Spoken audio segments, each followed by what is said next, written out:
how to make a call using speed dial on Samsung Galaxy S26 Ultra. So let's start the video. First of all, go to app library. Now here, so click on phone app.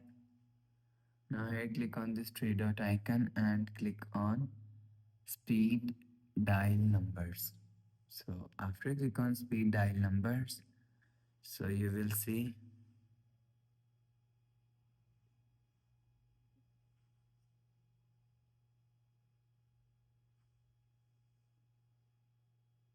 So after add number, go back and click on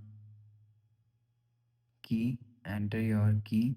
You will see numbers is showing here. So after the process, go back to home screen, refresh phone. So that's how you can make a call using speed dial on Samsung Galaxy S26 Ultra.